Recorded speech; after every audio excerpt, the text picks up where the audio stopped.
Need a boost? Sometimes all it takes is tapping into your inner cool. Icebreaker's gum helps you unleash the confidence within. Each chew releases a rush of icy flavor powered by cooling flavor crystals, sending a wave of refreshment to reinvigorate all your senses. Icebreaker's convenient pack fits everywhere, from car cup holders to backpack pockets, so you can find your cool wherever you go. Grab Icebreaker's gum online or at a store near you. When it comes to online college, Southern New Hampshire University is so good, it's scary. Listen, the facts don't lie. SNHU has degree programs that fit your goals, online classes that fit your life, and real support at every step. And if that wasn't enough, they've got some of the lowest online tuition rates in the U.S. This is an airtight case, you guys. Visit snhu.edu/morbid to get started. That's snhu.edu/morbid. Chilling crime cases are mysterious, but finding coverage shouldn't be. With the State Farm Personal Price Plan, you have options and can personalize your plan to help create an affordable price so you can get back to cracking all of life's bigger cases. Talk to a State Farm agent today to learn how you can choose to bundle and save with the Personal Price Plan. Like a good neighbor, State Farm is there. Head to statefarm.com to get a quote. Prices are based on rating plans that vary by state. Coverage options are selected by the customer. Availability, amount of discounts and savings, and eligibility vary by state. Hey, weirdos, I'm Ash. And I'm Alaina. And this is Morbid. It is morbid. And it's morbid in the morning. Could you tell? I bet you could tell.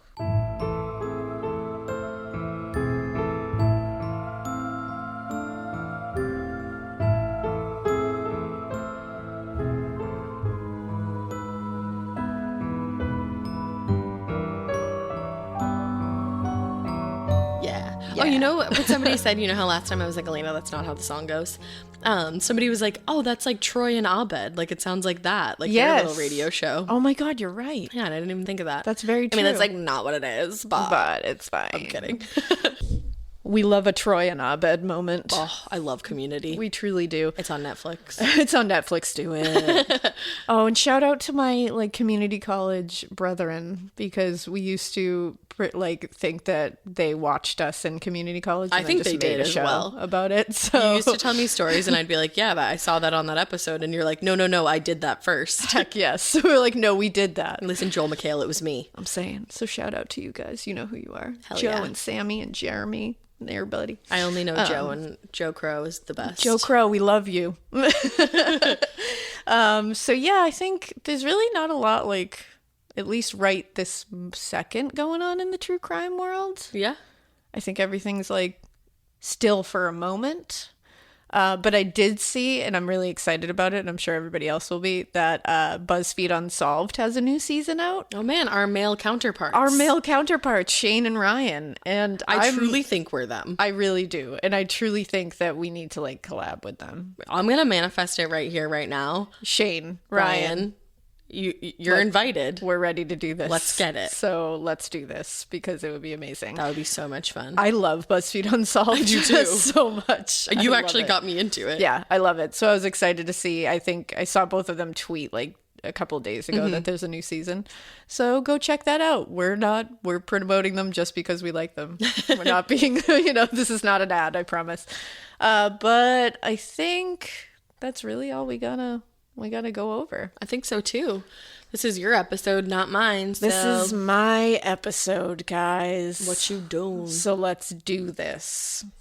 So today we are going to be covering the case of John Edward Robinson. Oh my God, do you know that I thought you were doing an entirely different case? And I was like, I almost went to say it with you, and then I was like, You're like, oh, what? No, that is not what I'm doing. Excuse me?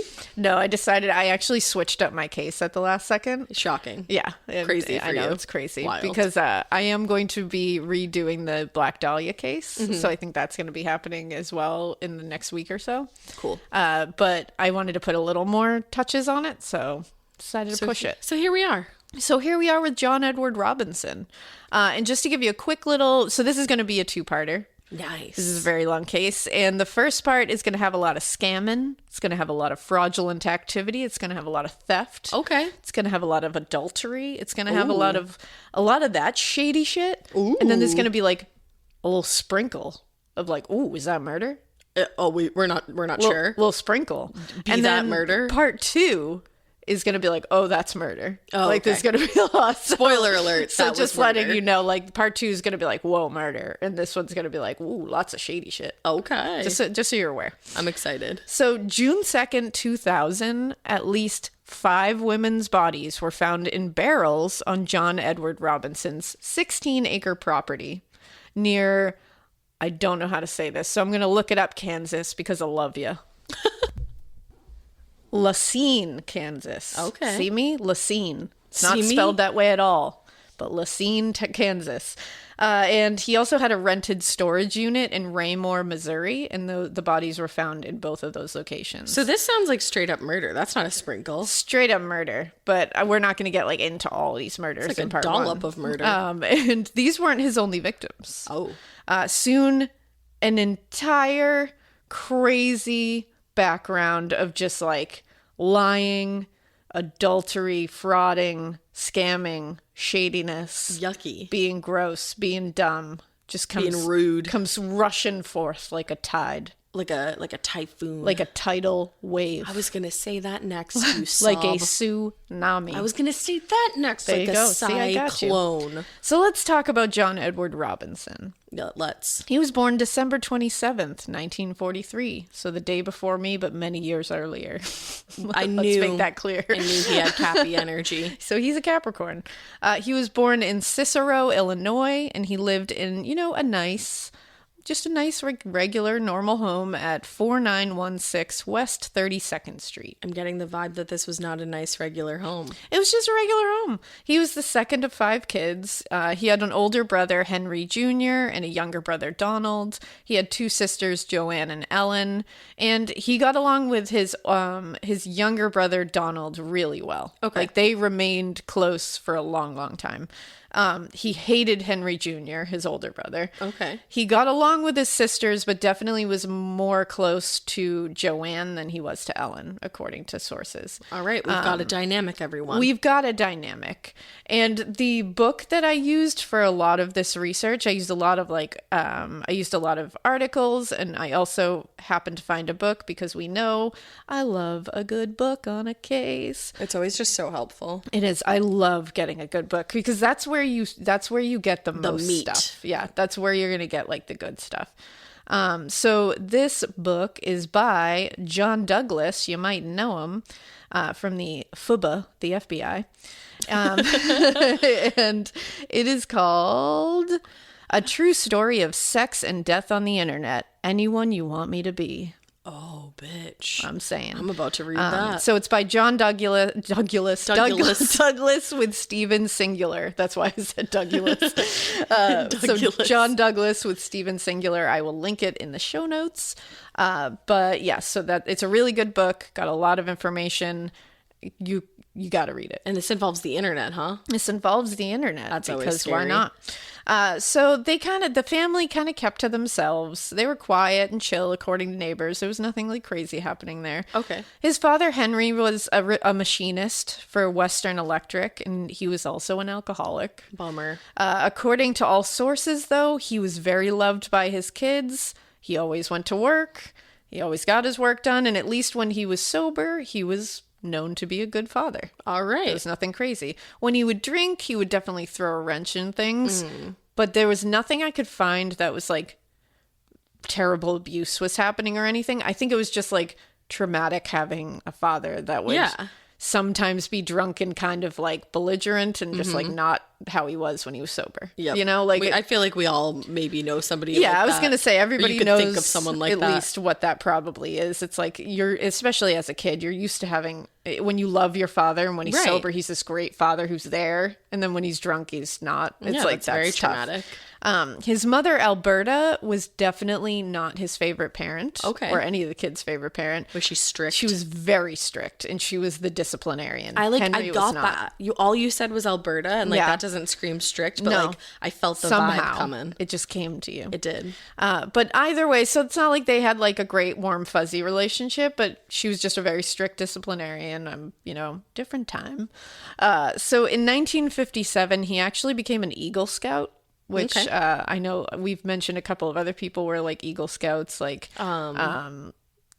what's his name? I was just trying to think of the Shit. the thing that I said. You did. Oh, you said An to eagle Eagles, cub? Eagle cubs to Eagles have cubs. Yeah. That was Josh Phillips. Yeah. Took a second. I couldn't think of his name. I Who kept really saying cares about his Josh, and then name? I was like, I don't know your last name. Yeah, I was like, his name is Josh. Do we give a fuck what his real name is? His name is Josh Turdface. Josh Asshole. But he was also an Eagle Scout.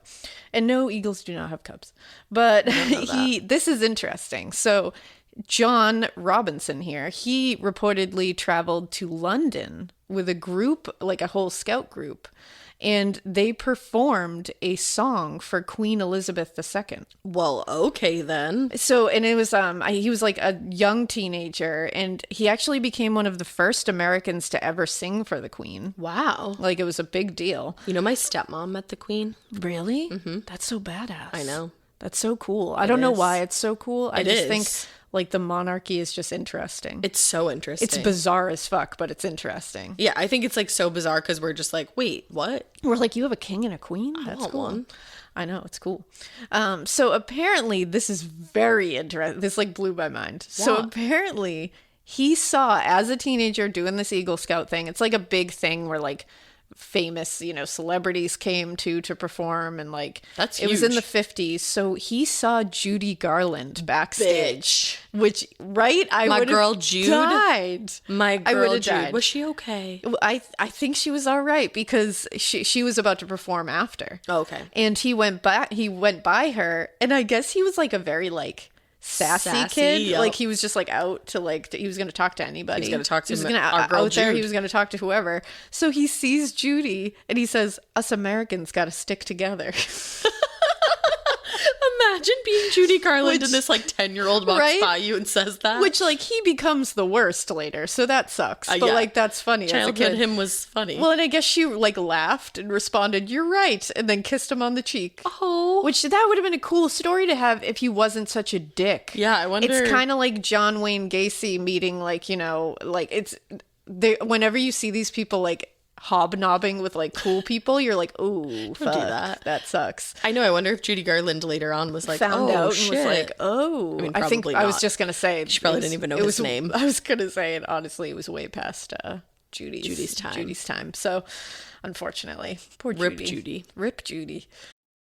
Your home should show off who you are. Now is the time to boldly write the newest chapter in your home story. And your main character? It's Ashley. Ashley has styles that balance timeless appeal and modern trends to bring your personal look home. Yes, these are well-crafted and affordable pieces with eye-catching design, but they're also built to stand up to real life. With features like stain-resistant performance fabric, options that are incredibly durable, easy to clean, and stain-resistant with machine-washable covers. Plus, Ashley provides fast, reliable, white-glove delivery right to your room of choice, so you can style your space without any stress.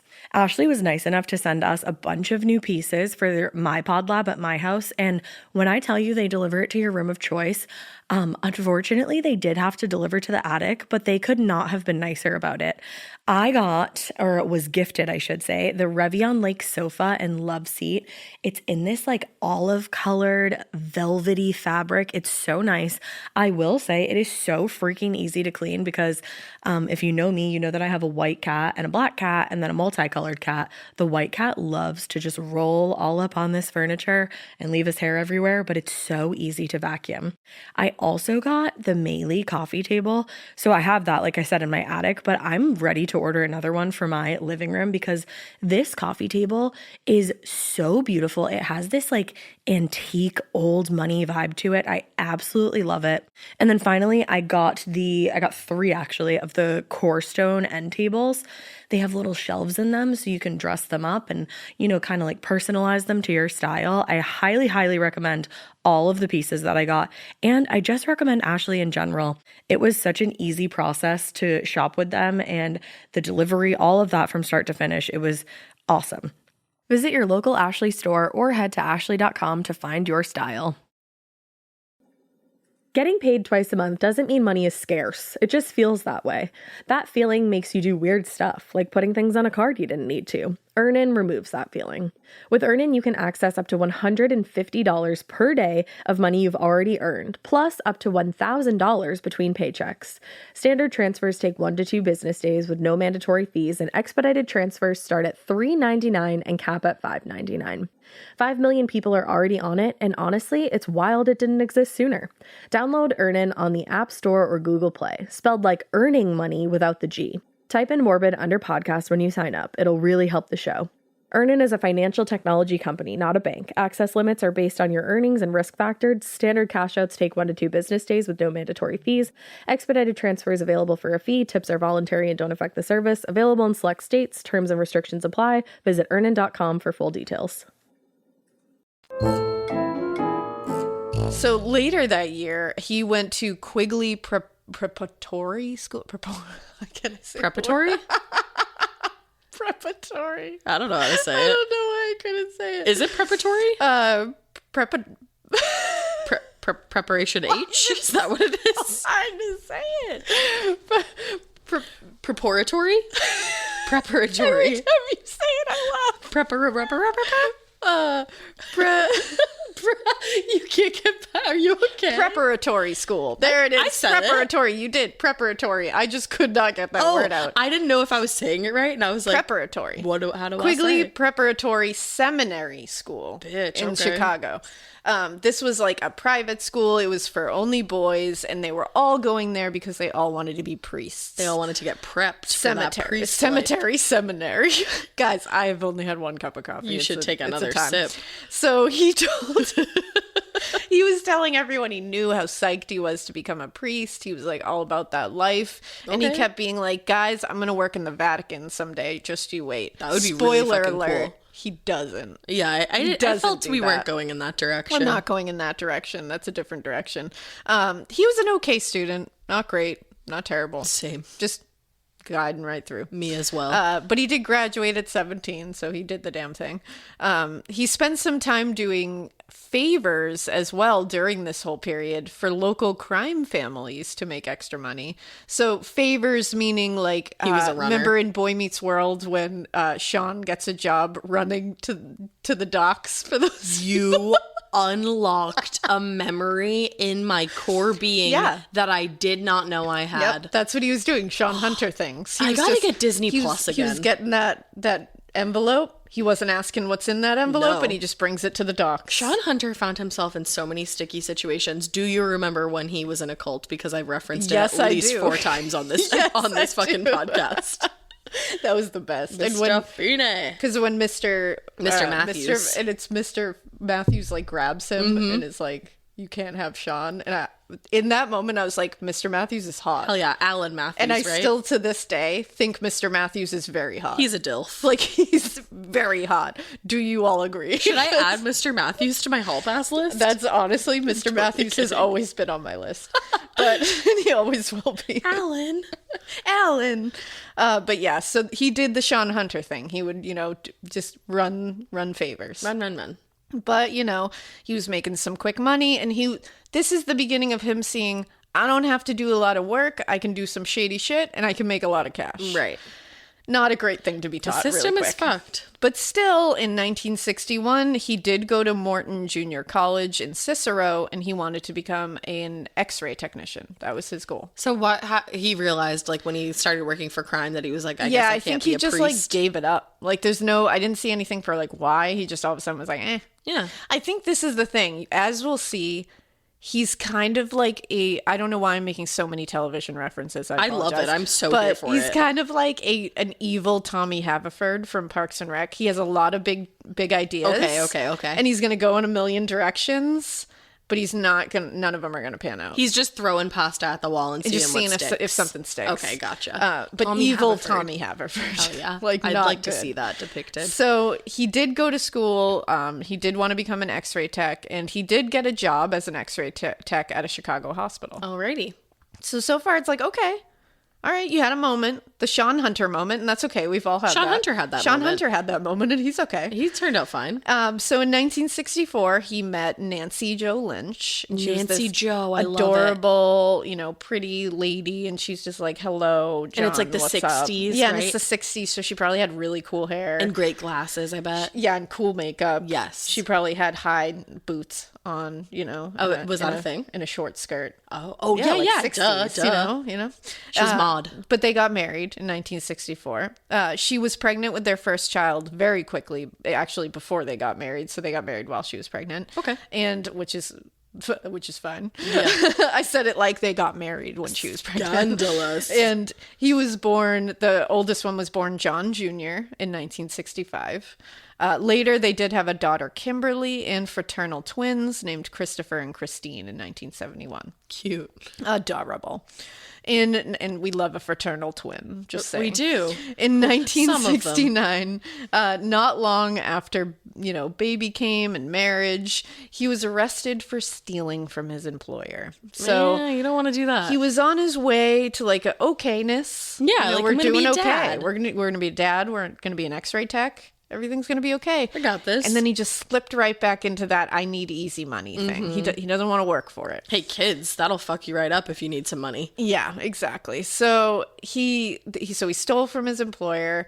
His employer ended up finding out, and he just begged them not to charge him, and he promised to pay back the money he stole, and they agreed. Wow. So now he's seeing that not only can he make money doing shady shit very quick, but now he can charm his a way smooth and talker. use his charisma to get out of things, even when he's been caught red-handed. That'll set a precedent. It's a bad thing. So he got another hospital job.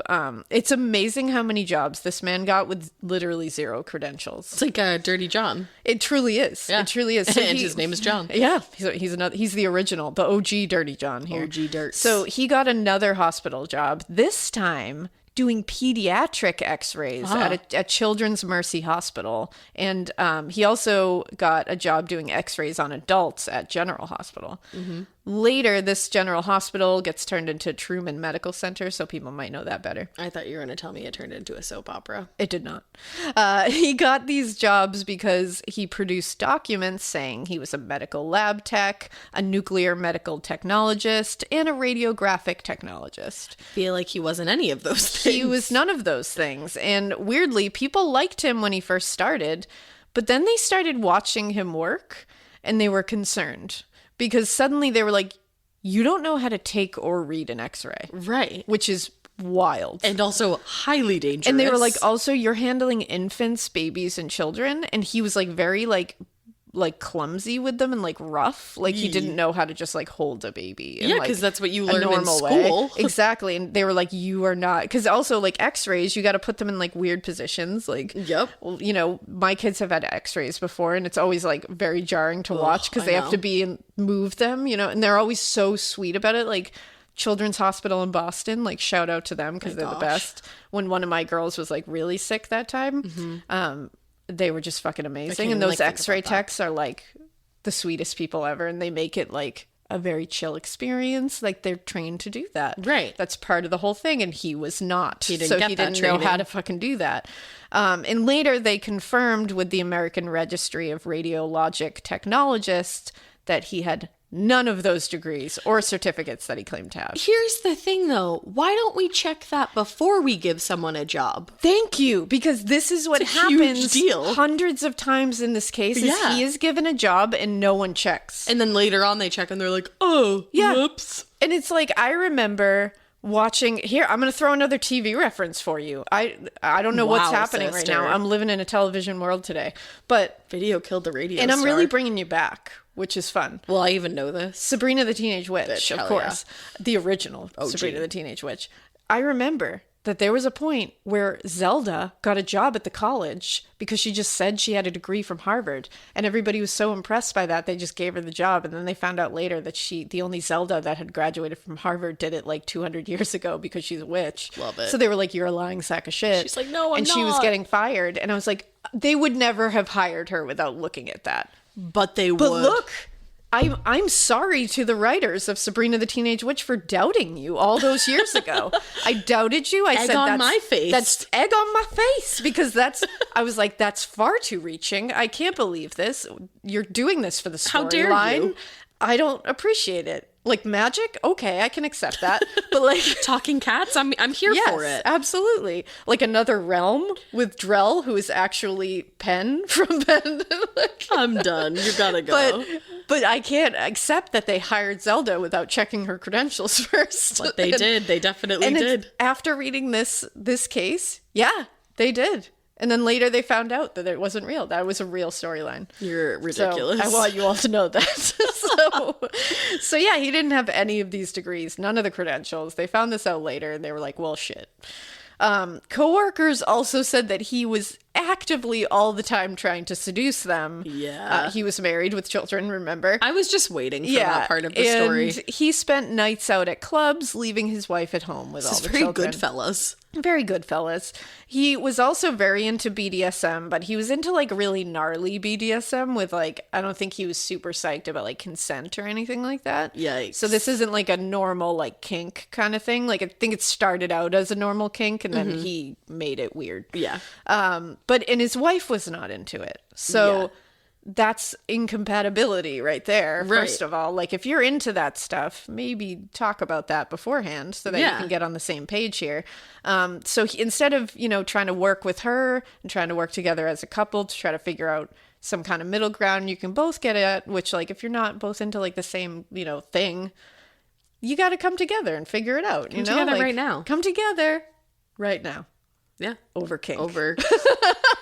Yes. That's a great shirt idea. Come together right now over kink. Our shirts are getting kinky lately. They're getting Our kinky. last one was about butt stuff with the devil, which I'm still waiting for anyone. That's a Patreon shirt, but I know we need to like figure out how to make but that we because I need want to to wear make it. that. But yeah, they're getting weird. But his wife was not into it, so he would just try to find anyone at clubs that could satisfy this fetish, which is like, dude, Just get try divorced. to work with your wife or get separated. Yeah, exactly. Like there's a middle ground you can find somewhere. I think it was a little scandalous still in the 60s though to get divorced. Oh yeah, for sure. Like there's definitely some weird stuff, but like, dude, you have children, right? Like, just figure it out, right?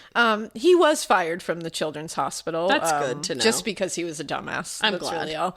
And he got another job. Oh, no. He got another job at Fountain Plaza X-Ray as a lab tech and an office manager with no fucking credentials. Well, and you would think too that when he got fired from one job, they would also maybe call that job and see why he was fired. Yeah, and I guess shit was different in the 60s, I suppose. Right. But his boss was Dr. Wallace Graham, who was actually the president. He was actually President Harry Truman's doctor. Oh, so this is like a doctor.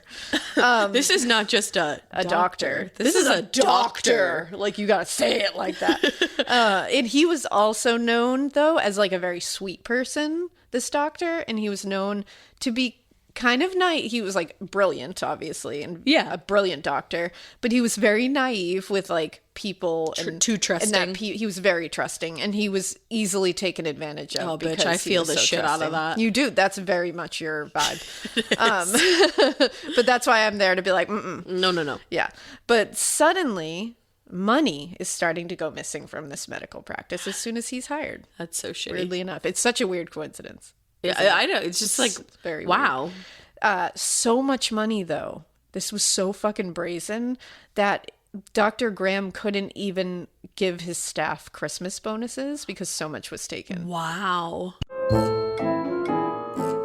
They knew The Sherwin-Williams summer sale is here. Get 30% off select paints and stains or 35% off their newest product, Emerald Symmetry, July 17th through the 27th.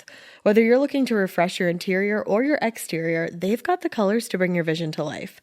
And with delivery, getting everything to your door is easier than ever. Shop online or visit your neighborhood Sherwin-Williams store. Retail sales only. Some exclusions apply. See store for details. Delivery available on qualifying orders.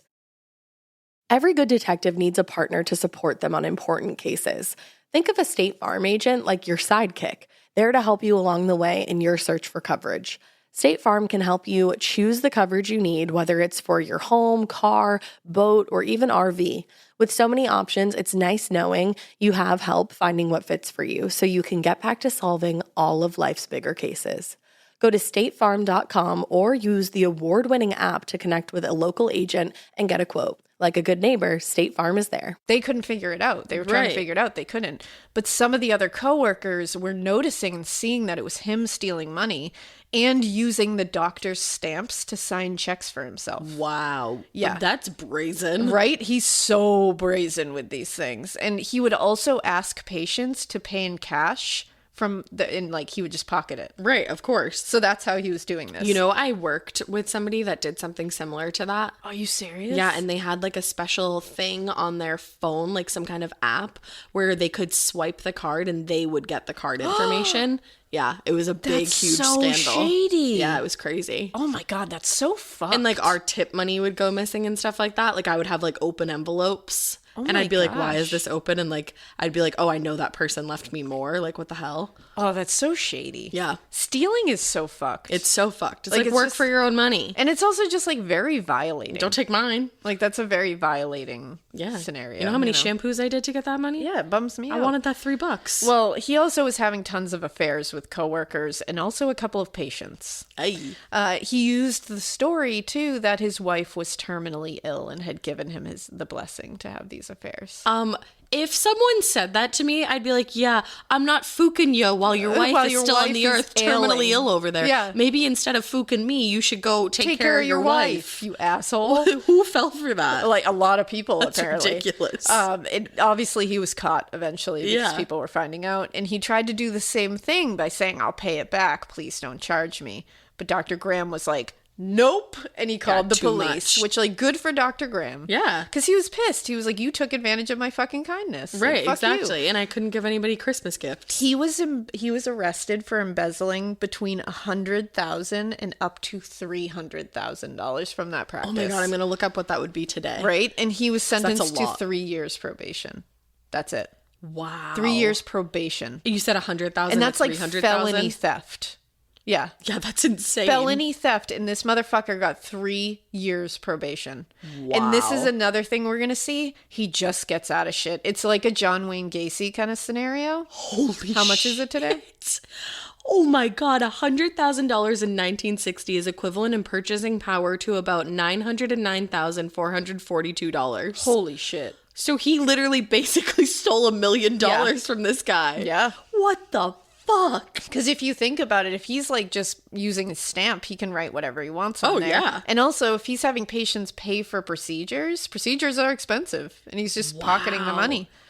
That is crazy. And it says the dollar had an average inflation rate of 3.69 per year between 1960 and today, producing a cumulative price increase of 809.44%. Damn. Inflation is the craziest thing ever. And he got 3 years probation. That's insane. For felony theft. That's crazy. Yeah. And so in 1969, he became a systems analyst for Mobil Oil. And let me guess, he didn't have the credentials Of for course that he either. did not. I don't even know what that means. They hired him with bullshit credentials and never looked into his background to see that he was on probation too. Oh, that's even terrifying. So they didn't do any of a background check because he charmed his way in. Right. And he was It is nuts to me how like some people can just like schmooze. He was a smooth talker, and he was also an intelligent talker, which can sometimes lull people into a false fucking sense of security. Yep.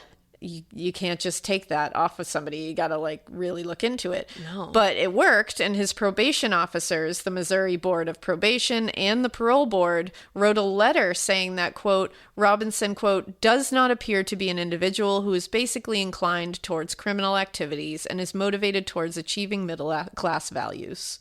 So he even had his parole people absolutely convinced that he would never do something like that again. This is not something he's like... that he is like, you know, it's not a pathology. He had a moment of weakness. And that he just wants to have some middle class values. He doesn't have delusions of grandeur. He just wants to do right now. Me stealing that like 100 to 3,000, it's just a slip up. So they were like, you know what? Good job. Like, you got a job. I think everything's fine. But then, oops, he was caught stealing 6,200 postage stamps from the corporation.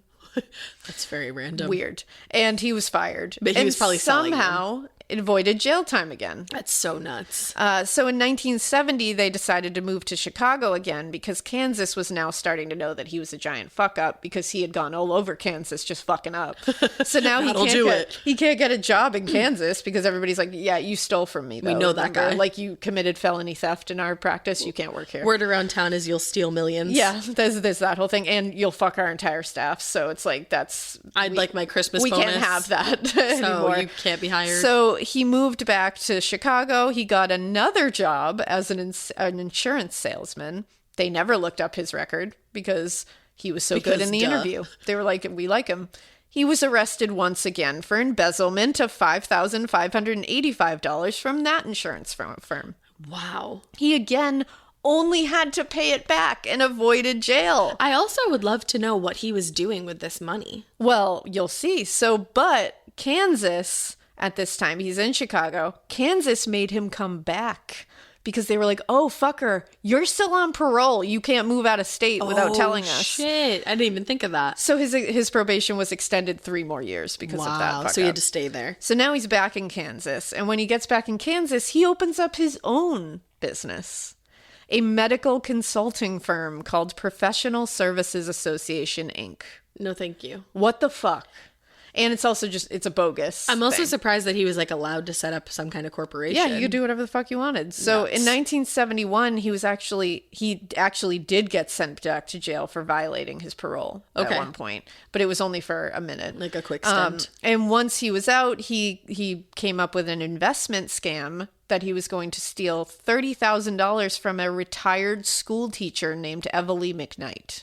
Everly? Yeah. And luckily that didn't pan out. Yeah. But he had like come up with the whole scam. He had started to scam her.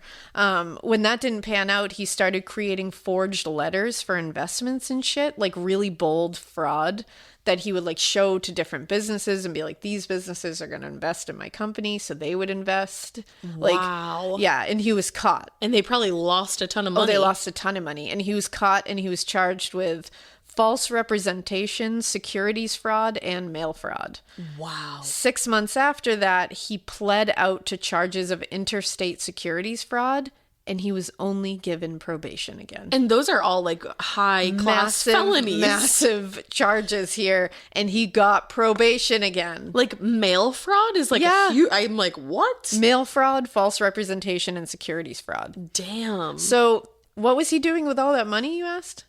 Right, thank you. What? Well, he moved his family into a very upscale home, a mansion. So did Nancy Jo know what he was doing? I have no idea. I think she just knew that he was like a scammer and was just like... But I also think he had her convinced that he was a businessman. Probably. And he was just getting like fucked by the system. Right. So he moved into a very upscale neighborhood and a huge house in Kansas by using the money he stole. That's fucked. He became a scoutmaster for his kids, a baseball coach. He was a Sunday school teacher. Wow. He starts like just he BTK'd it. Like he started being like, I'm gonna be a BTK. And I'm gonna say like at least he was there for his kids. He was.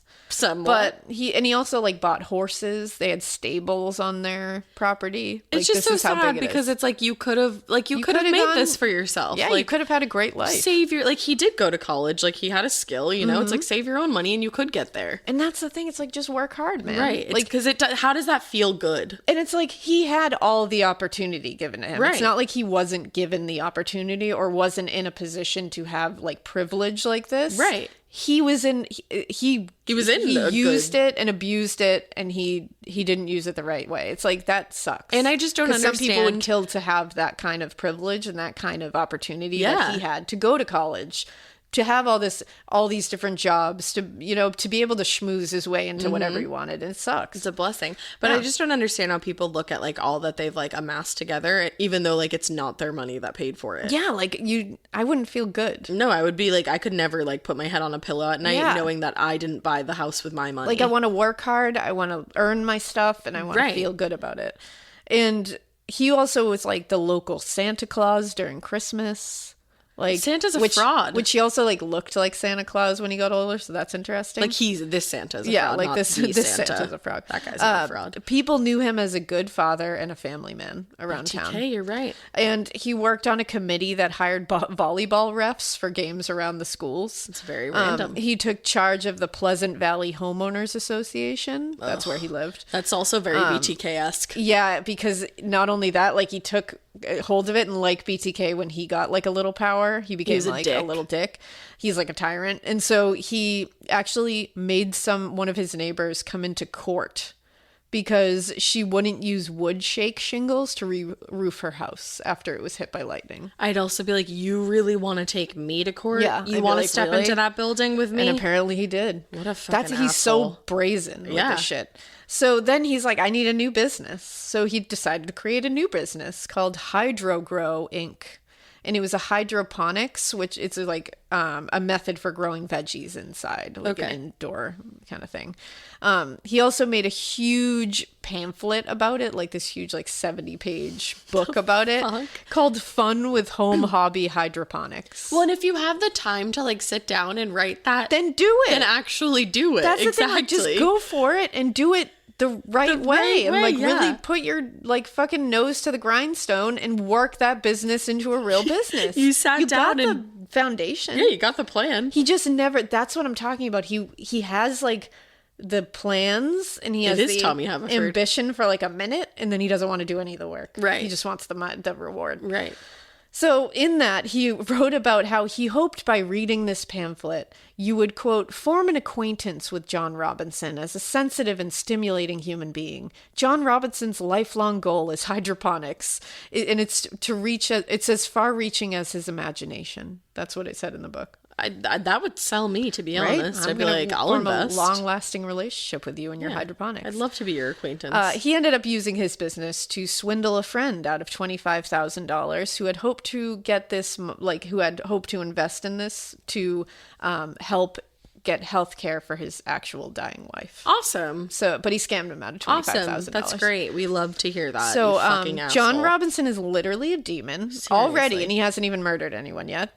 In 1977, he talked his way onto the board of directors of a local charity organization. No, he scammed a charity, didn't he? Yeah, and he also forged letters from this charity's executive director that were supposed to be to the mayor of Kansas City. So he forged letters from the director to the mayor, and to other like leaders in the community and all that.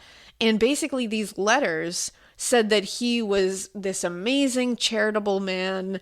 It was saying that, you know, he was volunteering. He was just this hero, basically saying that he was amazing. He should be man of the year. Yeah. And eventually he had himself named mayor. This charity organization's man of the year. He threw a huge awards like banquet in his own honor. Everybody thought that his wife and his kids thought that he had been named man of the year by like the mayor. The mayor thought this was all on the up and up. What? Yep. The fuck? Also, all I can sing in my head right now is Schoolboy Q's Man of the Year. Thank you.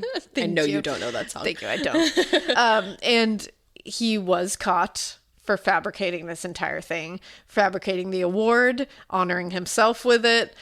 He had created the plaque himself. What? The press release around this, he had made himself. What? The Kansas City Times ran a scathing story once it all came out that was entitled Man of the Year Ploy Backfires on Honoree. And it was honoree in quotation marks. Oh my God. So he was totally exposed. He was totally exposed. Meanwhile, Nancy, his wife, is starting to fall apart because her husband was such a fucking embarrassing piece. Getting scared is one thing. Getting a thrill is, well, you want more of those in your life. The Genesis GV70 is built to thrill, baby. A thrilling yet elegant design always makes driving the GV70 an exciting adventure. Its powerful athletic stance screams performance and turns heads. Everybody's looking at you, girl, or boy, or whoever. Command the road and experience a class-leading standard 300 horsepower. Oh my God. Plus, discover the different dynamic drive modes for all different terrains. Choose between the different terrain modes for whatever road conditions you may encounter. The Genesis GV70's award-winning technology and performance lets you drive with comfort and drive with confidence all at the same time. It's an exciting SUV with intuitive tech that can make your ride smooth even when the road isn't. And its blind spot cameras allow you to see what's next to you. It's like having eyes on the side of your head. That's pretty iconic. Its performance, by the way, is measured not only in power, but in how it makes you feel confident, sexy. The Genesis GV70. Learn more at genesis.com and feel the GV70. Okay, let's have some real talk, just one-on-one for a second. I know you know this feeling. You start your period and the only pad that you have available is uncomfortable. It's like crunchy and weird. We can literally start our car from our phones, but we're still settling for crunchy, uncomfortable pads. Girl, listen, when you're looking for softness and protection, Kotex has you covered. They are changing the game with a completely redesigned lineup of pads and liners that are designed around what women actually want, like Kotex Bamboo. Kotex Bamboo has a 100% bamboo-derived viscose top layer that provides ultra-soft protection, which means you don't have to worry about feeling itchy or uncomfortable. It's like the worst feeling ever. It's gentle on the skin and it's made without fragrance too. Check out Kotex.com for more details on the new and exciting launch of Kotex Bamboo, available in regular, heavy, overnight, and daily liners. Every flow covered. Now available at retailers nationwide. Of shit. Yeah. He keeps it, and now his children are getting like teased about this. Like his dad's their dad's an asshole. And she's probably worried that they're going to lose everything because nothing is even fucking real. No, around and them. she's finding out that he's having affairs with people now. Nancy Joe. But the thing is, his children still love him. And so even when she would finally get up the courage to like throw him out of the house, they would beg her to let him back in. That's so fucked up. And so she would. And she doesn't want to break up her I family. don't want to like break their hearts. So she was going to file for divorce in 1980, but she didn't. She stayed. And she tried to keep the family together. She tried to like please her kids. She just wanted to take care of her kids. I feel so bad for her because I can't imagine what she was going like. That's such a miserable existence when you have to stay with somebody that you don't want to be with. And that's not who you signed up for. No, you signed up for something totally different. This is not what you signed up for. Not who you fell in love with. So you were schmoozed. This is when things are starting to unravel. Mm-hmm. So neighbors are starting to see that this picturesque family is kind of, it's like a Salvador Dali painting. It's starting to just like melt, you know, like good. Everything's just starting to melt. And so neighbors are seeing him be a dick to his wife now. They're starting to see him yelling at his kids more. His horses look like they're starving because he's not actually really being an adult and feeding them. He just got the horses to look like he had horses. Fucked up. That makes me really angry. And he really can't handle like adult conversations without sexually propositioning people. Ew. And just being like painfully stupid and a dick around people. Like they were like, what is happening at this point? He's a turd and a half. And he was literally sexually propositioning women who were married and neighbors of his. So now like husbands are finding out that he's doing this because the women are going back and being like, ew, like this guy just did this. And they're like, I'm going to fuck him up. Yeah, because it also probably made them feel like a little unsafe in their own neighborhood. Because they're like, what the hell is this dude doing? And then that's so embarrassing for Nancy Joe. Embarrassing for these children who now their dad's a fucking creep on and they're top of old this. enough to start realizing this all. This actually, he got in like a huge actual physical fight with one of the husbands at one point. I'm not shocked. So things are not looking good. So in 1979, his probation finally ended. He got a job at that point as an employee relations manager at Guy's Foods in Liberty, Missouri. It's like a warehousing kind of thing.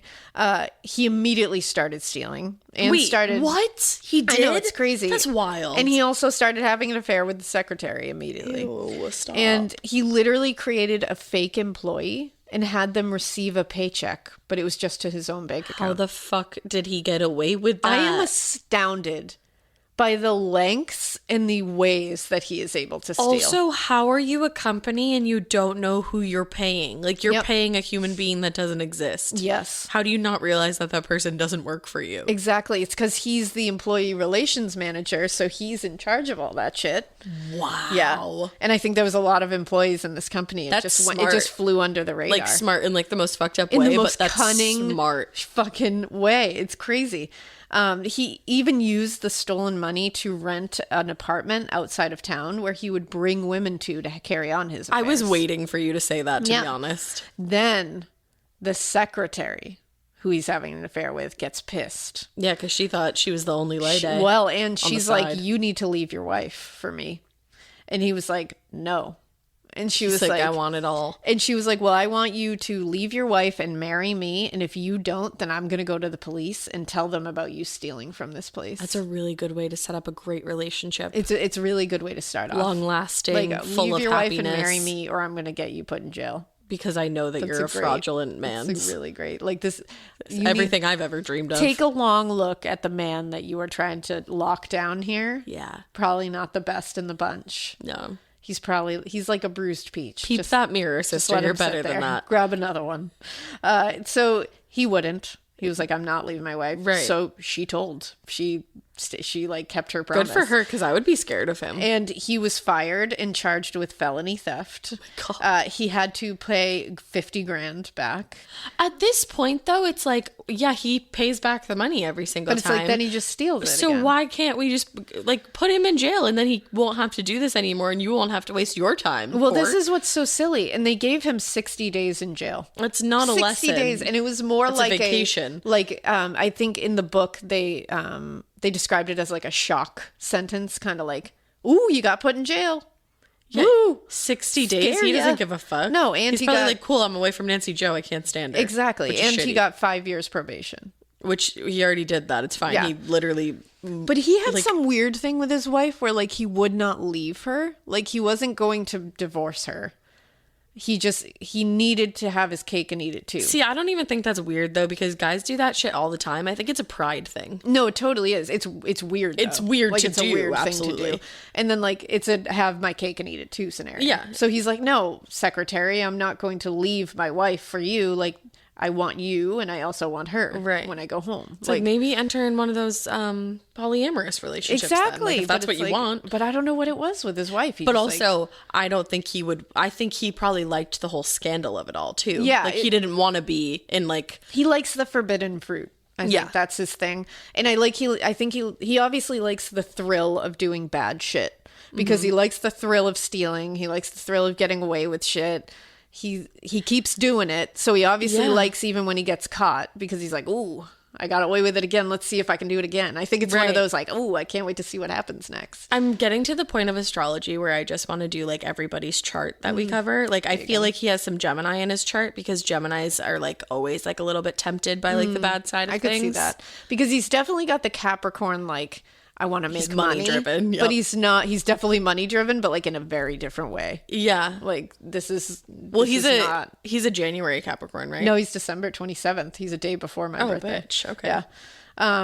Him and his wife did at one point try to make it work. They like went to counseling Again. and stuff, but you know, things just kept going the way I they just were want to give going. Nance a hug. I know, I feel bad. So in 1984, he decided to start 2 more fraudulent companies. What else are you gonna Why do not? when you're on The first one probation? was Equiplus. It was a consulting firm of sorts. I feel like whenever somebody says that it's a consulting firm, it's just like code for like I'm gonna either scam doing you. something shady or like you won't understand. Right. Because there's like real consulting firms, but like no one knows what that means. I don't know what that But like means. it's legit. What am I And it's real. consulting you Like about? if you work at a consulting firm, that's legit. Just nobody knows what that means. Like it's just, and you can say it, and people will just go, "Oh, awesome." That's kind of how I feel about like nonprofits. I'm Yeah, like what they'll does that never mean? ask more about it. Yeah, no. So if you it's a tell good me way you work just to be like, shut down the conversation. If you tell me you work for a nonprofit, I'm like, that's amazing. Good for you. And then I'm like, Alaina, what the fuck does that mean? Like, oh, I love it. It's like a charitable thing. yeah, I know. But like, there's so many of them and everybody works for one. But like, Everybody I just don't works get it. for one. You all work for one. You all Everybody do. does. Good job. So the first one was Equa Plus. The second one was Equa 2. So Equidos. Equidu. It was also, that was also like providing consulting services to like charitable ventures and like medical things, like that, all that shit. He also got a duplex that he leased in another part of town, and there were rumors that he had opened it up as kind of like a bordello kind of thing. Oh, that bitch, we're getting wild. but was catering to like rougher sexual interests, Like and BDSM. sadomasochism, like way rougher. Okay. Like that was the place you go when you like, when the BDSM stuff isn't getting you going, like you're going here. Okay. He was also getting into like selling coke on the side. So it was he's really only a matter of time. Yeah, he's touching all avenues. He was wants also to- like ripping lines, he's right? he's got his he's had to have been. Yeah. And he's definitely got his like all hands on deck. He's just touching everything. Yeah. All the bad shit. That's honestly, all hands on deck is very Capricorn-esque, though. It's It usually is just like not the I bad want to shit. have my hands all in like everything. 100 different things, but Yeah. you're supposed to do them well, and he's not doing Yeah, that. you don't have those two things. 1984. This is the year that everything's kind of like popping off for him. And also a great novel. This is when Paula Godfrey, who was 19 years old, she came on to work as a sales representative for his company. And he's like old at this point. Yeah, and she had answered a like an ad in the paper, and like, you know, he's older. She was coming to work as like a sales rep, you know, like a normal job. She had graduated from Olathe, I believe it is, North High School, only like the year earlier. She was well liked. She was very popular. She was an honors student. She was also a beautifully talented figure skater. Oh, wow. Yeah. That's a lot of work. But she had to take a little time off because she had gotten sick, and it like threw her game off. So she was like, I'm going to get a job. She was also a very talented writer and was published regularly in a literary magazine. So a very well-rounded girl. Oh, yeah. So she literally had everything going for her. And he said when he hired her, he was like, okay, I'm hiring you and a few other girls, and I want you guys to go through a training program for like clerical stuff and learning how to do the office stuff, which was normal, especially back then. Yeah. And he was sending them to a training program in San Antonio. Okay. And so he picked her up at her parents' home on September 1st, 1984, to bring her to the airport. This is the last time that her parents saw her. Oh, no. Her parents didn't get a call from her that night or the following day, and they panicked. Her father, Bill Godfrey, actually flew to San Antonio to look for her. Oh. He panicked so hard. He found out that even though they had given them hotel information, she had never checked into that hotel. No. So he went back home and he tracked down Robinson. Right. And they had already filed a missing persons report, and police had already questioned Robinson. He denied any knowledge of where she could be. So her father went to talk to him himself and said, if I don't see my daughter in 2 days, I'm coming back and you're going to be fucking sorry. Yeah. Like literally, Hell yeah. like away from the police was like, I'm not even going to bring the fucking police will in here. fuck you like I will up. fuck you up myself. So you better That's a produce dad. her. That is a dad. Immediately, within like a day, they received a typewritten letter with Godfrey's signature at the bottom. And it said that she was thankful for Robinson's help, that she was all right, everything was fine, and that Robinson had really given her such a good opportunity, and that she was good, though she didn't want to see her family. She was starting a new life. And her father was like, nope. He was like, first of all, in that letter, there was like swearing, like peppered in, and she did not swear. Right. Two, she was a writer. And there was many grammatical errors and spelling errors in that. And he was like, I know my daughter. She's been fucking published in magazines. Like she fuck doesn't write you. like She doesn't that. talk like that. And it was signed Love Ya, Paula. And she never would sign something like that. So the investigation ended up being terminated. Why? Because Godfrey was legal age. And they could not find any evidence that anything happened. so they just thought said- that letter was like legit? They said she sent a letter. I know you're saying that it doesn't look like something she would say. But we can't say that. We can't determine that. She's 19. Oh, she's that's an so adult. sad. So if she decided to leave you guys and never come back, we can't do anything about it. That's so If she was like terrible. 16, that would be a different story, but she's 19. Wait, I have so many questions and I need you to keep going. Yeah. So no trace of Paula Godfrey has ever been found. So he must have forged her signature then, like gotten it and then figured out how to forge it. Yeah. Getting scared is one thing. Getting a thrill is, well, you want more of those in your life. The Genesis GV70 is built to thrill, baby. A thrilling yet elegant design always makes driving the GV70 an exciting adventure. Its powerful athletic stance screams performance and turns heads. Everybody's looking at you, girl, or boy, or whoever. Command the road and experience a class-leading standard 300 horsepower. Oh my God. Plus, discover the different dynamic drive modes for all different terrains. Choose between the different terrain modes for whatever road conditions you may encounter. The Genesis GV70's award-winning technology and performance lets you drive with comfort and drive with confidence all at the same time. It's an exciting SUV with intuitive tech that can make your ride smooth even when the road isn't. And its blind spot cameras allow you to see what's next to you. It's like having eyes on the side of your head. That's pretty iconic. Its performance, by the way, is measured not only in power, but in how it makes you feel confident, sexy. The Genesis GV70. Learn more at genesis.com and feel the GV70. These long dog days of summer, I mean, we just made it through a heat wave. Mama was parched through this heat wave. I was hitting up Dunkin' every single day, and I will continue to probably for the rest of my days, but especially this summer. Dunkin' is helping everyone stay cool this summer with its lineup of refreshers. These drinks are packed with bold, fruity flavors and served ice cold. It's amazing. Dunkin' refreshers are the perfect afternoon pick-me-up. I like to start my morning with them personally, and then sometimes I go back for a second one because I'm just feeling crazy. They come in a variety of delicious flavors, including fan favorites Mango Pineapple and Strawberry Dragon Fruit. And then for a limited time, there's Black Cherry and there's Pink Pineapple. I'm going to tell you something right now, and it's a bold claim, let me tell you, but I stand behind it. Pink Pineapple will change your life. It is so good. It has me feeling like I'm sitting in a pool, resort side, just living, honey. It's so yummy. Try your favorite flavor with green tea, sparkling water, lemonade, or Dunkin's all-new limeade. I haven't tried the limeade yet, but I'm going to. Usually I get my drinks made with green tea and occasionally lemonade, but I do really like the green tea. Or if you don't want to build your own, try one of Dunkin's curated refreshers like the Cherry Lime Ricky or the Ultimate Pink Daydream. The Cherry Lime Ricky, scrumptious. I could drink like 3 of these a day. They're so freaking yummy. Head to Dunkin' today and find your favorite refresher. Dunkin' refreshers contain less than 1% fruit juice. Limited time offer. Because I thought you were going to say like maybe he was like keeping her or something and then we were going to find her. No, she's gone.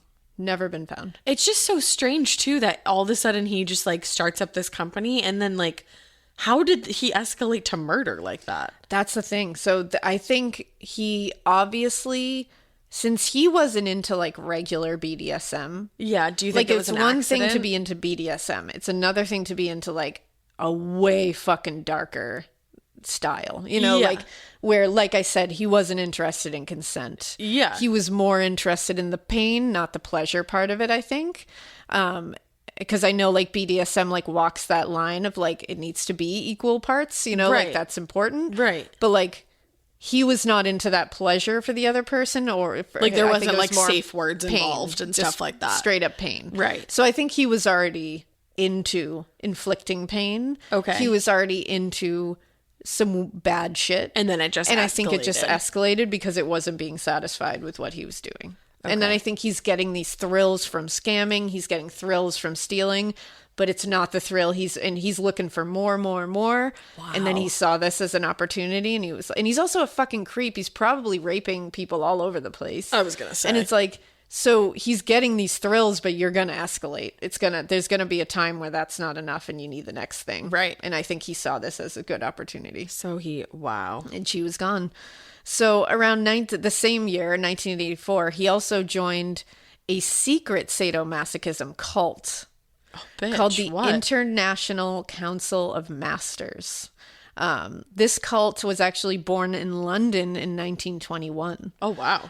It was a bunch of straight-laced business dudes that started out. They all wanted to just like be a dom, but like a different kind of dom. And if you wanted to be in the club, you had to promise, one, not to talk about the club. Don't talk about Fight Club. And also be really into dark shit like rape and like torture. You had to be into that shit. And they created a rape and torture dungeon and shit in their little club. And they wore purple robes and they kept sex slaves chained in white robes. His name in this club that he joined was Slave Master. And he was tasked with luring victims to the gatherings to be raped and tortured by members. That is one of the most fucked up things I've ever heard in my life. He started getting into some fucked up shit. And yeah, so how do you go from just being like your everyday scammer, I guess, and then wearing a purple robe and like being in a cult? Yeah. Like what happens in life? What happens? I know you just answered that question, but like what the actual fuck? Well, and he started at one point, like later when the internet comes, we'll see, like that's why the internet comes later when the internet when comes? the internet enters the chat. That's so wild. That's when he starts joining like really like sadistic shit online and starts like using that to get people. So it's like he's really into this shit, and I think he's always really been into this shit.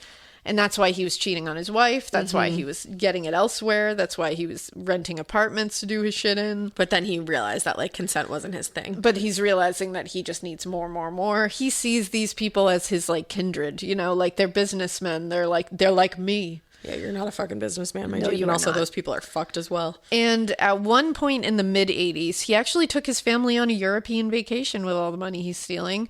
And he still tried to BTK it by keeping up with the Joneses. He's trying to pretend to be a family man, even though they are seeing, like I told you, his neighbors are seeing it falling apart. Yeah, of course. But he's still trying to keep that Oh, whole desperately appearances. Yeah, that whole facade going, and he's starting these new businesses trying to be like, you know what, I slipped maybe a little, but like here I am, I'm back, I'm a businessman again. It's like, how many businesses can you create in a fucking lifetime? So this is when shit gets really crazy. So December 18th, the same year, 1984, there was a supervisor at the parole board that he had been working with. They got a call from a woman, and this woman worked at a local nonprofit group. I knew it was coming. Called Birthright. And this Birthright place was a place where single pregnant women could find support. Oh.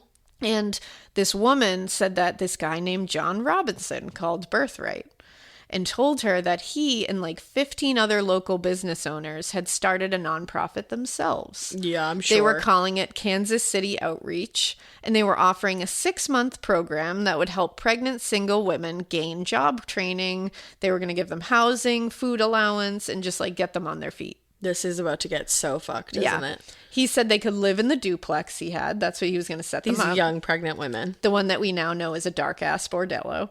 And they would each get money, like a stipend every month. And he was asking Birthright to refer some women to them so that they could start helping them. Mm-hmm. So they started referring women to him. But he kept asking, are you ready to see how even shittier he gets? No. He kept asking if they were black or white. And then he would refuse any black mothers. He didn't want to help black mothers. What the fuck, Yep. dude? He doesn't want to help anyone. I mean, like, looking at everything he's done, you're like, is it shocking that he's also a racist piece of shit? But to like be that upfront about it, wow. Yeah. Well, and to be that way in general. That's is so why fucked. they called the parole board, because they were like, ugh, like they were like, this is weird. Why is he like only wanting black, like white mothers? Why are and like why is he straight up refusing to help black mothers? Like, this is weird. It leaves a bad taste in our mouth. So we wanted to call and find out what's happening here. Yeah, there's something something because I think off. they started looking into it and seeing that he was also on parole. Mm-hmm. So they called the parole and were like, what's happening here? Is he safe or not? Well, like, I'm not going to send young pregnant women to somebody on parole. I'm sorry. I don't care what you're on parole for. No. Well, and they just thought it was weird that he was reaching out to get like young mothers, because they were like, there is like a black market adoption shit that they were worried that like they were going to start doing this kind of stuff. Probably. So so they're looking into this now. Now they're starting to investigate it. But while they are doing this, he has already moved on. He's already moving on to look for single young mothers at this place called Hope House, which was a battered women's shelter in Kansas City. So this is a place where women would go. Fucked. Yeah. And they had recently taken in a 19-year-old mother of a 4-month-old girl named Tiffany, Her name was Lisa Stassi. And it was a social worker named Kathy who told her that this group of local businessmen were calling and were all about helping single mothers and referred her to Robinson. Okay. Which I believe that social worker got in big trouble after this because, like, she didn't look into any of this. Good. Like, and just referred this young mother. Yeah, and this look baby. into fucking stuff. He introduced himself to her as John Osborne. And he promised her a job in Chicago as a silk screener. He was going to get her on her feet. He was going to help her get her high school diploma, an apartment. He was going to get daycare for the baby. And so he was like, she was like, this is amazing. This is going to ruin me, isn't it? Because she had been, she had gotten married young to her, this guy named Carl. Things had not gone well when she got pregnant, especially. And he had gone off to the military. And so she was kind of sent to the shelter and alone. So he actually made her and her baby stay with 2 other young mothers in a motel. And he also made her write down the names, addresses, and number of family members. Why? And then he was like, oh, just, for references Emergency and stuff. contacts or something? Yeah. And so there was one night where she showed up at her sister-in-law's house. And I think she was just going over there for a visit. Like, she was allowed to go over there. Yeah. And so they were talking, and she kind of mentioned that she was like, I don't know, this John guy's like a little weird, but I don't know. Like, he wants to help us, but I don't know if he's going to. Like, kind of being like, ugh. This whole situation is getting sticky. And her sister-in-law was like, something's off here. No. And she was like, I don't like this. Does not sound I'm not right. into this. So during and I guess it was like a blizzard that night, and John ended up calling the sister-in-law's house because he had the number. Uh-huh. And he was like, I'm coming to get her right now. And I guess the sister-in-law was like, no, it's okay. She can stay here. And he was like, no, she can't. And he showed up in a blizzard, parked down the street from the house, and then walked to get her and bring her back to the motel. What the fuck? If I was her sister-in-law, I would not let her leave. Yeah. I would be like holding her She back. was really upset, and she was like, but she wouldn't stay with me. Obviously you say that, but in this situation you can't do that. But it's like, you feel like, oh my God, I just want to reach out and grab her. And the next night, she called, Lisa called her mother-in-law hysterical. Oh no. And saying that John had told her that her mother-in-law was planning to take Tiffany from her. What? And that she had to sign 4 blank pieces of paper to, like, get control of her. 4 blank pieces of paper? And so she was like, oh my God, like freaking out. And her mother-in-law was like, no, like, I would never take Tiffany from you. Like, no, that is not true. Like, he's lying to you. And then she don't said, sign that. She said, don't sign anything. And she already had. And she had right? already signed it. And then she said, and the last thing that anyone heard her ever say was to her mother-in-law. And she said, I've got to go. Here they are. And then clicked off the phone. Who's they? Exactly. So everybody's like, what the fuck did she mean? Like, who are these people? Oh my, that is the most ominous thing. And Yeah. that poor mother-in-law to have, like, to think that Tiffany, oh my God, I know. think that Lisa thought she was going to take Tiffany away. She's Yeah. like, oh my God, I hope you don't think that about me. And then that's the last communication you have with her. Is you trying to be like, oh my God, I would never take her. Don't sign that stuff. And then she's like, I already did. And then she's like, they're here. Oh my God. And you have nothing you can do. This is reminding me of, like, the Colleen Stan case a little bit, the girl in the Yes. box. And it's like we know he didn't belong to one of those, like, organization cult things, Yeah. but you know that exists. And it's like, what if he was having her sign that blank piece of paper so that she could sign, like, a slave contract? Exactly. That's what people think might have, like, Oh nobody knows my what God. happened here. That's so ominous. But this is even crazier. Like, this is the part that, like, just blows my mind. Oh my God, how? So the sister-in-law and her brother-in-law and sister-in-law ended up calling the police after this. Sure. And they find out John Robinson paid the hotel bill at that hotel and checked them out. Oh my God. And paid under his own name. What a fucking dingus. So they confronted him. And they were like, where is she? Like, we know she was with you. And he flew into a fucking rage on them and was like, how dare you? Like, Ask how where dare my you sister accuse is? me? I was taking care of her. I'm not, like, she left. I don't know what to tell you. That's, like, they ended up getting letters, too, from Lisa that were not from Lisa, because one of them was, like, typed. And her mother even said, like, she doesn't know how to type. Right. Like, she couldn't have typed that. And it was all like, I'm taking Tiffany and I'm like moving away. We're going to start a new life. Well, and then does anybody know what happened to Tiffany? Well, yes. So. Is there a trigger warning involved? Okay. No, Tiffany is alive. Because I was like, I'm going to go. Tiffany is alive today. Okay. But wait until you hear what happened. So suddenly, that same night, he shows up at his own home, John Robinson, and hands his wife a baby. Just hands his wife a baby. Oh my.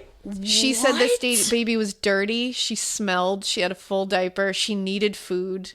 Like, clearly. And his wife cleaned her up. Oh my God. Went out and got her supplies and just cared for her. But did she ask whose fucking baby that was? And she was like, at first she just took care of the baby. Of course. She didn't even ask. She was like, she's like, I looked at this baby and I was like, I need to take care of her. Oh my God. And once she had cleaned her up, she was like, hey, who's this baby? Like what's going on here? This isn't Harry Potter. And he said, okay, so this baby came from a private adoption agency. And he said, I paid $4,000 for this baby. And he said, I did it so that Donald, his younger brother, and his wife could adopt the child because they were struggling to get pregnant. Uh-huh. And he said, I take care of my little brother. Yeah, I told steal him I would help babies for him. And so he said, they're flying out tomorrow and they're going to take her home with them. So do you think that's why he started this whole thing? Like, part of the reason?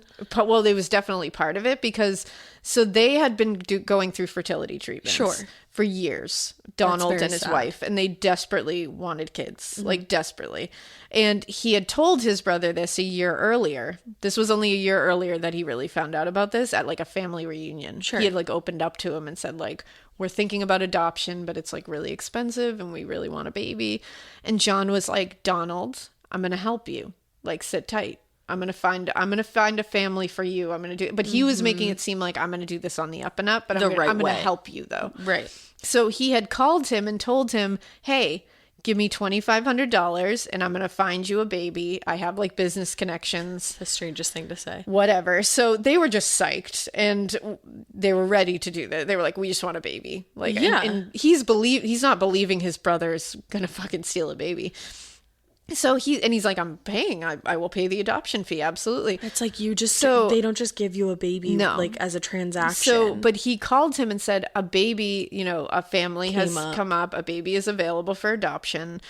They went crazy. They were so excited. They decorated a whole nursery. Oh. We're just ready. On January 10th, he said, come now and get this baby. And they were on it. They were there the next day. They were like, boom, we're coming. When they arrived, he had fake documents and shit. Like he had showed them documents. Meanwhile, this poor baby's mother. Yeah. And that's the thing. So Donald and his wife are sitting there being like, this is real. Like we have documents. We have the adoption papers, everything's signed. They paid a $5,500 fee to an imaginary lawyer. To their fucking brother. There was real adoption papers. There was signatures from a lawyer and a judge on them. Like, what the fuck? And I say that with air bunnies. Yeah. And he said, he was telling, so they were like, oh, like, how did you find this family? Right. And he was like, well, that's the thing. And he said, this baby's mother committed suicide. And he said, literally go fuck she yourself committed 10 ways suicide to Sunday in a motel. And he was like, so, this baby desperately needs a home. And like, I knew you were the right home for it. So they all went to the Robinson home and they met Tiffany. They renamed her Heather Tiffany. And because they were told her name was Tiffany. Right. Because her mother was. And she was like little enough where it was She was little. She was only 4 months old at this point. So she doesn't even So know they her name. renamed her Heather Tiffany. And they were so fucking happy. They took tons of pics. And I guess there's like a picture of this gathering, like, because they were just so happy they were bringing it's like a gotcha day of John Robinson holding Tiffany and like smiling, like in the picture. Stop. And it's like he had just killed her mother. What the fuck, dude? He had either killed her mother, which he definitely was involved with it, or he had her help killing her mother. Yeah. What? Where did you find this? What? Right. And they believe she was probably, first of all, they don't know what happened to Lisa. So she's never been found. And they believe she was probably bludgeoned to death, but her body has literally never been found. Why do they think that she was bludgeoned? I think they just like put together the pieces of what happened there, and there's not a lot of evidence, but they're just saying they think that's probably what happened. Heather Tiffany found out that the person she knew as Uncle John was the man who stole her from her mother after murdering her and gave her to his brother later. She knew she was adopted, but she didn't find out until this all came out that he was a murderer in 2000. That's when she found out that she was actually one of his victims' children and that he had stolen her and given him to her. Like, obviously, I think, like, kids sometimes have trouble, like, coming to terms with the fact that they're adopted, obviously. Yeah, for like, sure. That's a tough thing to go through. To add that on top, Oh, yeah. all of those layers. Oh, yeah. To find out that the person that you've been calling Uncle John Murdered your mother and stole you. And kidnapped you. Yeah. And what's crazy, she grew up in a loving home with Donald and his wife. Like, I guess they were wonderful parents. That's even more wild than, like, the people that, like, steal babies, like, at the nursery. And I guess when this all came out, Donald and his wife were so scared. Mortified. That Heather was going to be taken from them because it wasn't legal. And I think she was only, like, 13 or something at the time. Like, she was young enough that they could have... And I guess they were, like, panicked. Like, because they were like, we thought we legally adopted her, like, she's not our child. But then they have to sit there and prove, like, their intent. How do you prove intent? That's the thing. And so they did end up legally adopting her, luckily, because they were, like, she said, she's like, these are my parents. Yeah, like, they raised me and like, they they're did well by wonderful me. parents. I love them. And, like, but she was like, holy shit. And then Donald finding out that his brother murdered somebody and then stole the child to and give then to made him pay for the child to, like... And then, like, forged adoption papers and, like, made him live with this now. Well, that's the other thing. It's like you're putting that guilt on somebody else that doesn't deserve that. Like, you have rocked this person's world. This is easily one of the craziest cases you've ever told me about. And I'm just gonna... So, a few days after she disappeared, I told you, like, a letter was sent to her family. Lisa, right? Yeah, Lisa's family. And they were typed letters. And Kathy, the sister-in-law, actually received one. And because remember, like, he asked for family members' names, addresses, telephone. This is why he does this. So later he can Cover send his these tracks. letters. What a piece of garbage. And her letter said, "Dear Kathy, I want to thank you for all of your help. I have decided to get away from this area and try to make a good life for me and Tiffany. I borrowed some money from a friend, and Tiffany and I are leaving Kansas City. The people you referred me to were really nice and helped me with everything. I'm very grateful for everyone's help. I will be fine. I know what I want, and I'm going after it. Again, thanks for your help in Hope House, and thanks for telling me about outreach. Everyone has been so helpful. I owe you a great deal." Again, she couldn't type. Right. That's a real long, really coherent letter to type For if someone you can't that type. doesn't know how to type. And also, you didn't leave with Tiffany because Tiffany was given to John Robinson's brother. So did her family also find that out later, that Tiffany was alive? Like, yes. And I guess Carl, the father, ended up wanting to be a part of her life, but she didn't want to be a part of his life. Yeah. And it got, like, really weird and kind of messy. She did get to know Lisa's mother. And so her grandmother. But her mother ended up passing away. Grandmother. Yeah, but her maternal grandmother and her did have a relationship. Well, that's good. And I think she ended up getting to know, like, Kathy and the she deserves to know mother-in-law as well. Her birth mother's family. But it's such... I feel horrible for Heather. I feel horrible for Heather, and I feel horrible for Donald and his wife. Like, it's truly out. And then, like...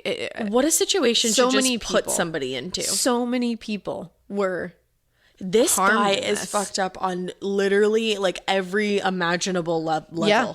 And what happened with Lisa Stassi is people stopped looking for her after that letter because Robinson told police she moved away with a man named Bill to Colorado. And they just stopped looking because if they have a letter, and again, she's of legal age. She's 19 years old. She's of legal age. She left with their daughter. As far as they were concerned, they were both gone. Right. They and didn't then know. Later they find out that the baby was given to his fucking brother.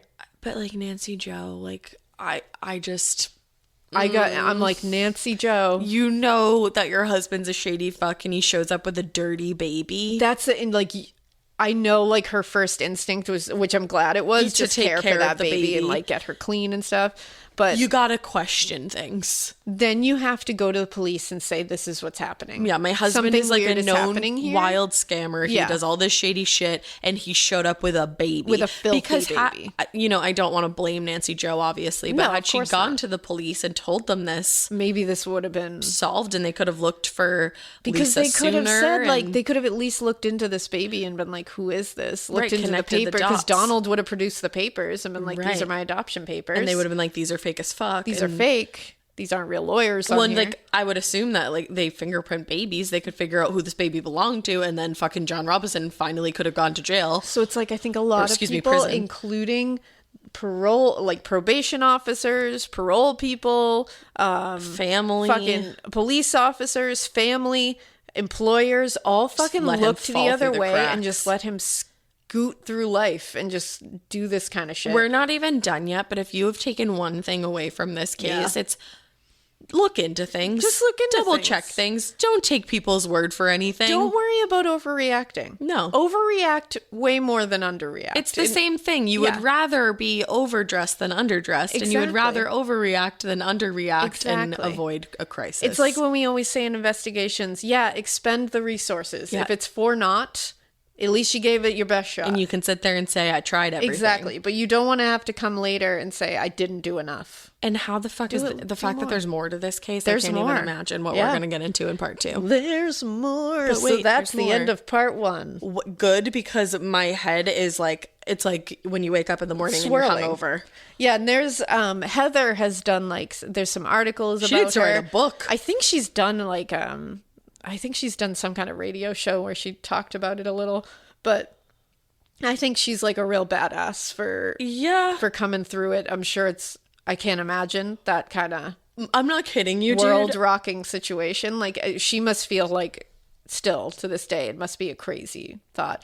And also she's beautiful and she was so adorable as a baby. Oh, Heather. The cutest little 4-month-old I've ever seen. And when you see pictures of her like as a toddler and stuff growing up with Donald and his wife, like it's clearly a very happy, it looks like a very I'm glad happy that home. Donald and his wife are like normal, I'm glad functioning she human had beings. a good upbringing. Well, you know? like thank God, like John Robinson didn't adopt her. Yeah. Like, I mean, obviously his children had a good life. Like he was able to provide for them and I stuff. guess. I don't know. Like, I don't know. Well, we'll have to see if like any of them had come out at any point and said different. Because maybe it was Yeah. all a facade. Yeah. So Well, who and knows? like it sounds like Donald and his wife were happy and everything. So Oh, yeah. Yeah. So wowie kazowie. it's a real situation. So Wow. hang tight For for part 2 of John Robinson. Well, friends, we hope you keep listening. And we hope you keep it weird. But not so weird that you literally, I'm too shook right now. Not so weird that you literally scam the entire world. The entire and nation. murder someone and steal their baby and give Not it so to your weird brother. that you steal a baby ever. Yeah, don't do that. Oh, God. Bye.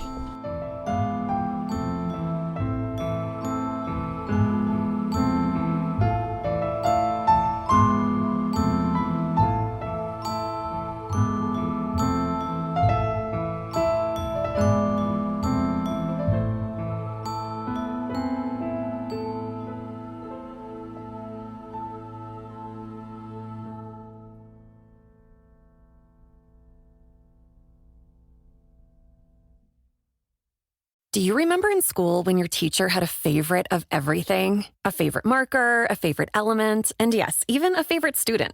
Who wasn't me, so let's move on. I want to talk about their real favorite thing. Kleenex tissues. According to teacher lists, Kleenex is the #1 facial tissue trusted by teachers. They're silky soft, help prevent skin irritation. And now, with Kleenex Snap and Go, you can take them anywhere. Stock up on the ultimate classroom favorite. For whatever happens next, grab Kleenex. You know that feeling when you come home late from work and those puppy dog eyes just pierce right through your soul? Or when you're packing for a trip and your cat refuses to leave your suitcase? Yeah, we've all been there. Pet parent guilt is real. And you know what? It's completely normal. That's exactly why Hill's Pet Nutrition exists. They understand that being a pet parent means being human, with all of our imperfections and daily juggling acts. Hill's science-led nutrition helps you give more love than humanly possible. Whether it's those long work days or trying to balance attention between multiple pets, Hill's Pet Nutrition gets it. They've created science-based nutrition that supports your pet's lifelong health so you can feel confident even when life gets hectic. Because you're only human, there's Hills. Science does more. Ready to let go of the guilt? Find the right food at hillspet.com/podcast. That's hillspet.com/podcast.